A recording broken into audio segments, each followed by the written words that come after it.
warahmatullahi wabarakatuh.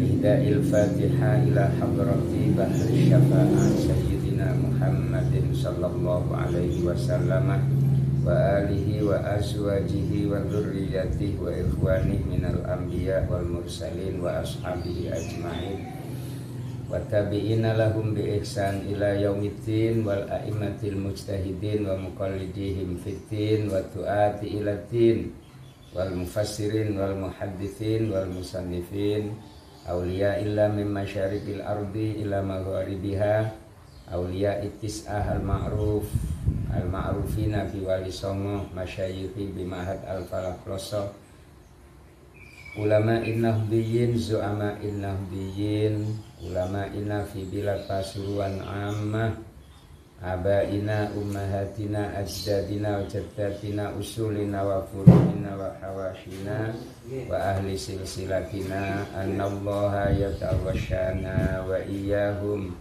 bil maghfirati war rahmah wa yuskinuhumul jannah wa annallah yakbalu wa annallah yunawwiru kuburahum binuri a'malihimus sholihah. Al-Fatihah.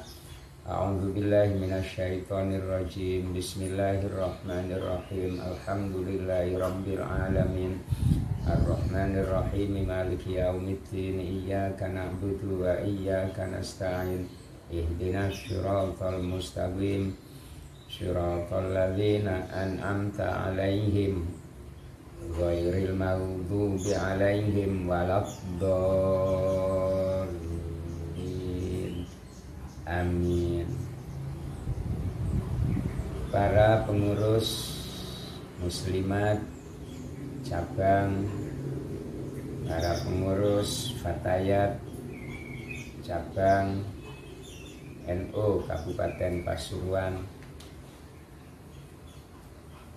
pengurus anak cabang muslimat fatayat se-wilayah NU Kabupaten Pasuruan, semua muslimat fatayat, anggota, pecinta dan seluruhnya yang sangat kita muliakan. Selamat menjalankan ibadah puasa. Mudah-mudahan ibadah puasa kita hari ini lebih sempurna dari hari-hari sebelumnya, sehingga waktu kita semakin hari semakin barokah, kebaikan kita semakin bertambah. Amin, Allahumma amin. Jamaah semuanya, alhamdulillah ngaos Ramadan bisa kita lanjut. Kali ini kita mencoba ngaji tentang akidah, akidatu ahli sunnah wal jamaah. Sudah sering dipaparkan bertahun-tahun yang lalu, beberapa tahun yang lalu, tentang aswajah, akidah ahli sunnah wal jamaah. Dari banyak sisi sudah diterangkan oleh para guru kita. Kali ini saya ingin menyampaikan yang lebih simpel saja, bahwa akidah kita yang dimaksud dengan akidah dalam hal ini adalah akidah keyakinan. Kebenaran yang kita yakini dan kita imani ini tidak boleh lepas dari hati kita. Sesuai nama akidah itu sendiri yang artinya adalah ikatan. Aqoda yaqidu. Ya, ini ikatan. Karena itu keyakinan yang kita anggap benar dan kita imani ini harus rekat, harus kita ikat dengan kuat. Terutama akidah yang berhaluan ahlus sunnah wal jamaah. Keyakinan kita tentu didasarkan pada sumber utama kita, yaitu Al-Quran dan Al-Hadis.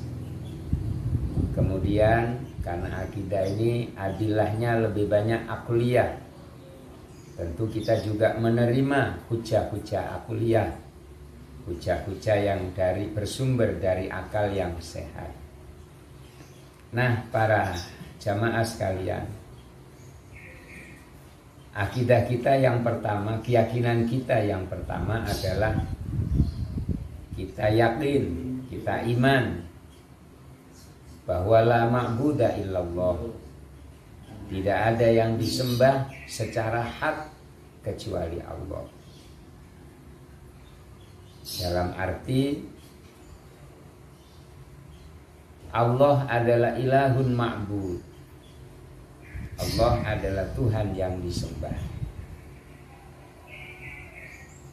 Karena Allah dari beberapa penjelasan ulama di sana dikatakan kadang-kadang Allah ini bisa diartikan ilahun ma'bud, Tuhan yang disembah.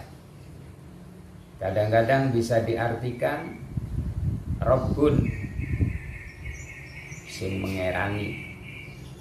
Berarti ada uluhiyah, sifat uluhiyah Allah, sifat ketuhanan Allah, la ma'buda illa huwa. Ada sifat rububiyah, di mana Allah yang mengatur hidup semua makhluk, namanya Rabbun, sehingga dikatakan Allahu Rabbul Alamin.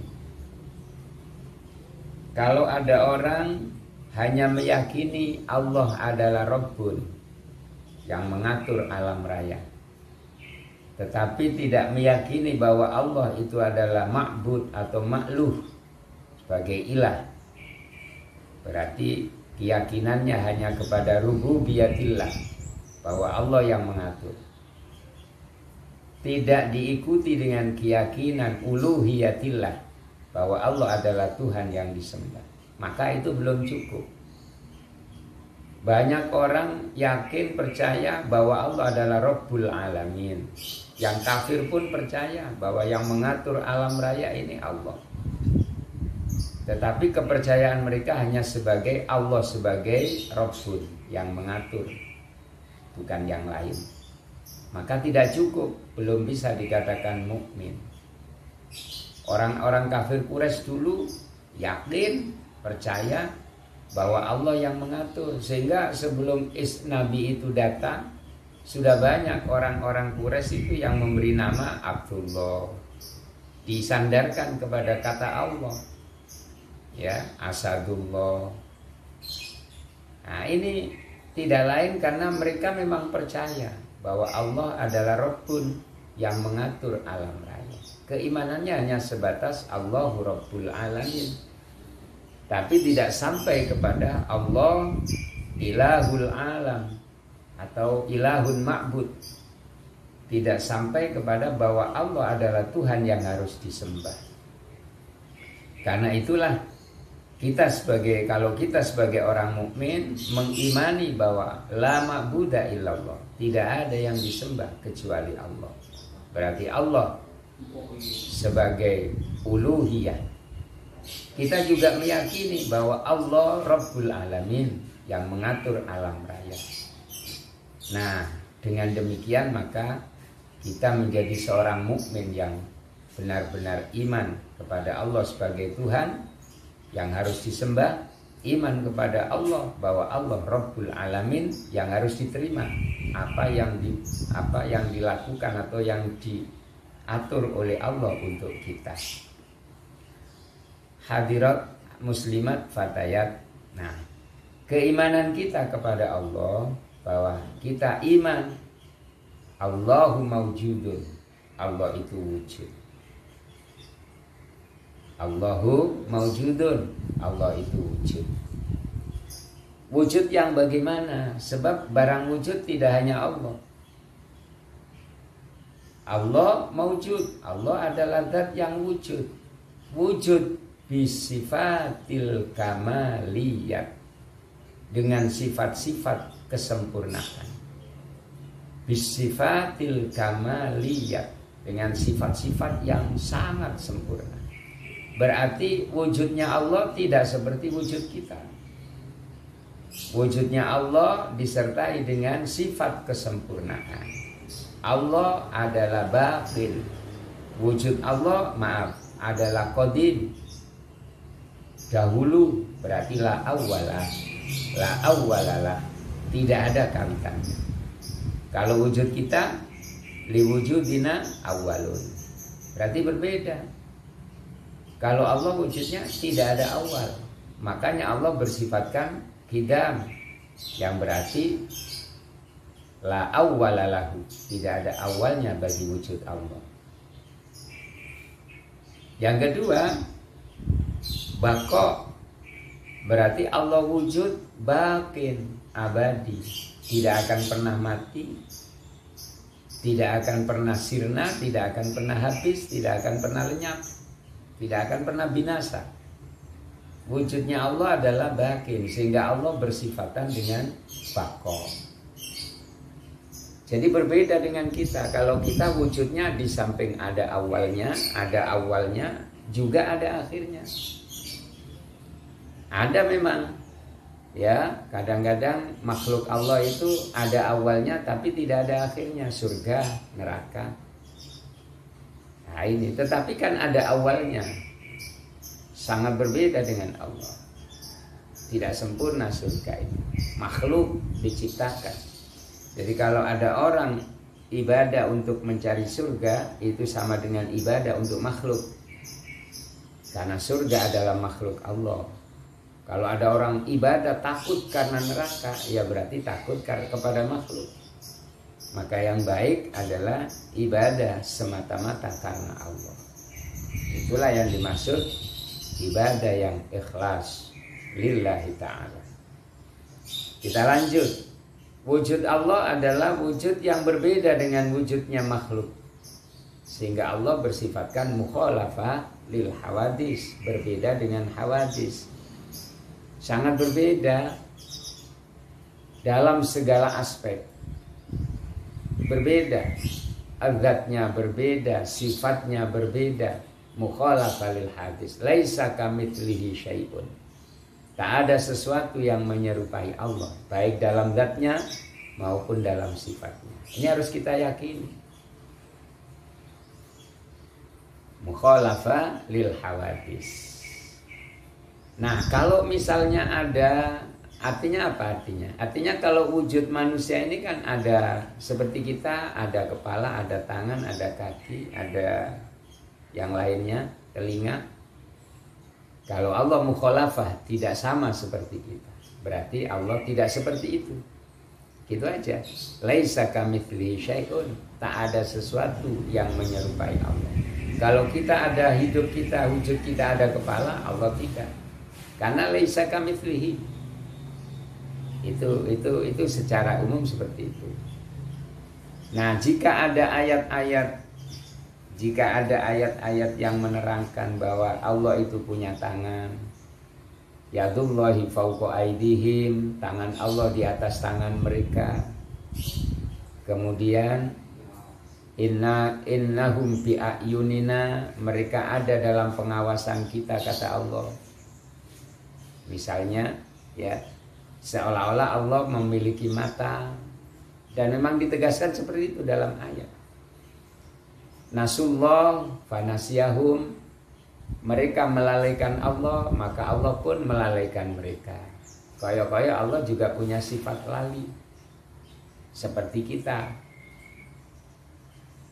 Ar-Rahmanu 'alal arsy istawa, Zat Rahman menempat di atas aras, seolah-olah Allah juga membutuhkan tempat. Nah, ayat-ayat yang memberikan kesan seolah-olah ada hal yang ada kesamaan antara Allah dengan kita karena Allah punya tangan dan seterusnya, seperti di dalam ayat tadi. Ini namanya ayat-ayat yang seperti itu disebut ayat mutasyabihat. Ayat yang masih tidak ada masih samar pengertiannya atau makna yang dikandungnya. Nah, kalau ulama salaf menyikapi ayat-ayat yang seperti itu, seolah-olah Allah punya tangan. Kalau Allah punya tangan, kita tentu akan membayangkan gede apa cilik. Kalau Allah punya mata, dua apa satu. Kalau Allah menempat di atas aras, berarti tempatnya lebih besar dari yang ditempati. Kan akan menimbulkan kesan seperti itu. Maka ada ketidaksempurnaan pada diri Allah. Nah, kalau kita menemukan ayat-ayat seperti itu dan memang ada, maka ulama salaf lebih menyerahkan makna yang terkandung di dalamnya kepada Allah. Tidak bisa menentukan dan memastikan maknanya begini, tidak. Ulama salaf taslim ilallah, menyerahkan sepenuhnya urusan apa yang dimaksud dengan tangan dalam ayat itu, apa yang dimaksud dengan mata, apa yang dimaksud dengan menempat, apa yang dimaksud dengan lupa, seterusnya itu diserahkan sepenuhnya makna yang sesungguhnya kepada Allah. Berarti lebih memilih sikap taslim, menyerahkan sepenuhnya kepada Allah. Tetapi dalam keimanan tetap kita iman bahwa Allah tidak ada yang menyerupainya, apapun, dalam hal zatnya, dalam hal sifatnya, dalam yang lainnya. Karena Allah mukhalafa lil hawadis. Ini yang kalau ulama salaf, ulama kholaf ini menyikapi ayat yang berbeda seperti itu lebih banyak, lebih memilih sikap mentakwil, ditakwilin sahih, mentakwili dengan takwilan yang benar, yang sahih. Ya, kalau kata yadun ditakwilkan punya tangan tapi tidak seperti tangan manusia. Ya, karena tetap batasannya tetap Allah tidak menyerupai makhluk. Kalau Allah katakan Allah punya tangan, ya, tapi tidak seperti tangan makhluk. Itu menurut ulama kholaf, ditakwilkan seperti itu. Ya, para jamaah sekalian, yang selanjutnya bahwa Allah wujudnya adalah satu, wahdaniyat. Wahdaniyat yang artinya satu. Wahdaniyat yang artinya satu.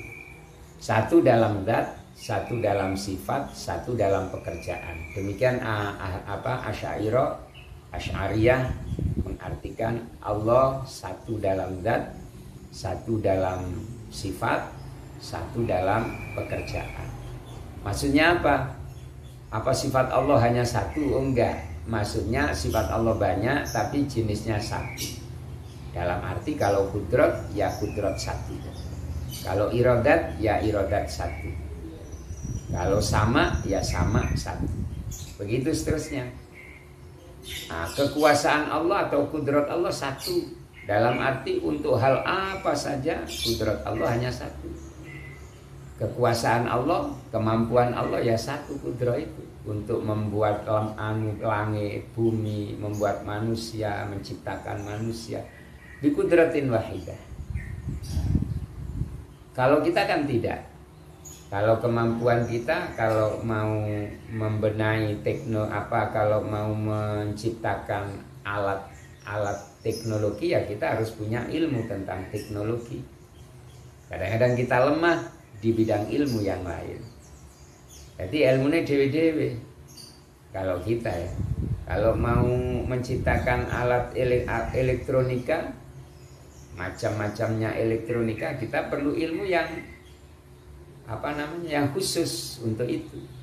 Jadi ilmu kita, kekuatan kemampuan kita dan ilmu kita dalam melakukan beberapa hal ini bisa berbeda-beda. Kemampuan di bidang teknologi, di bidang elektro, kemampuan di bidang konstruksi dan lain sebagainya. Ini punya ilmu-ilmu tersendiri, punya kudrat-kudrat tersendiri.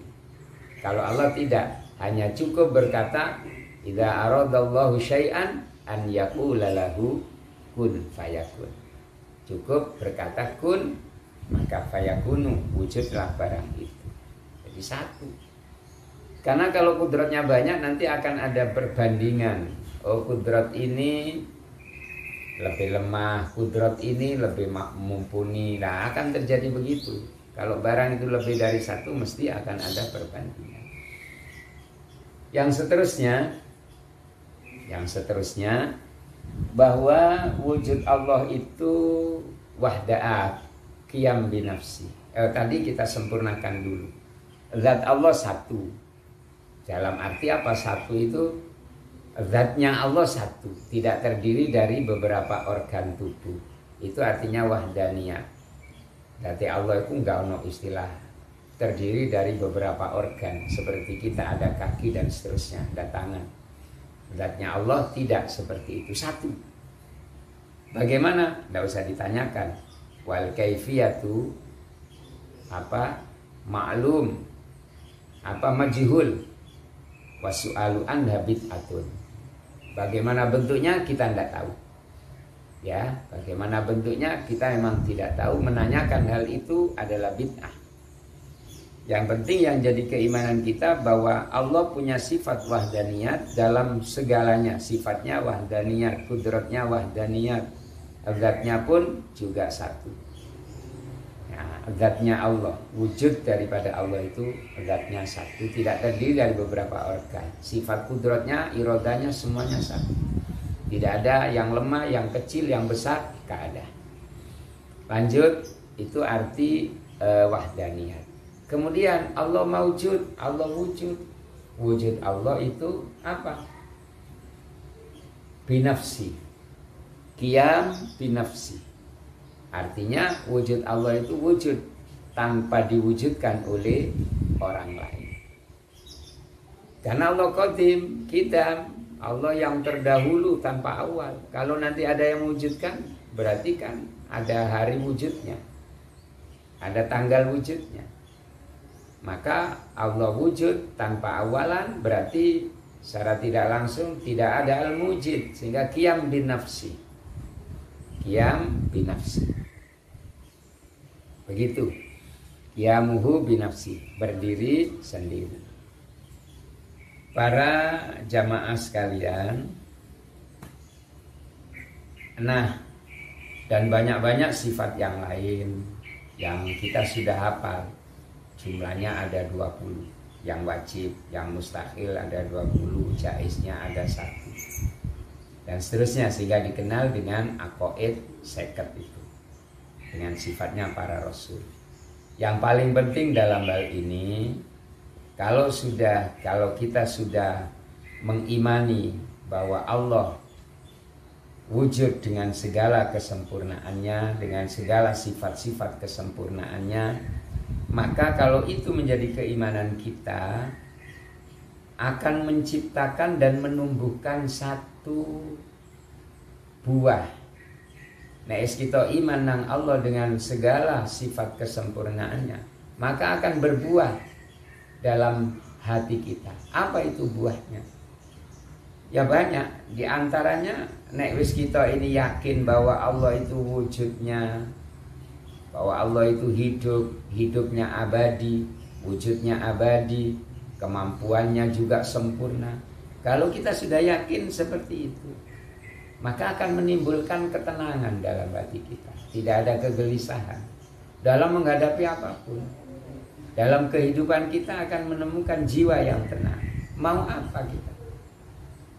Kita bingung, atau kalau orang sudah yakin bahwa Allah hidup yang abadi, kita tinggal oh ya wes, wong ceragan kita ndak ono matine. Allah yang mengatur hidup kita yang abadi, tidak akan ada akhirnya. Berarti kita tidak perlu takut. Terus sapa mengkusing ngopeni? Enggak perlu takut. Wong Allah itu wujudnya, hidupnya batin, selamanya tidak ada akhir.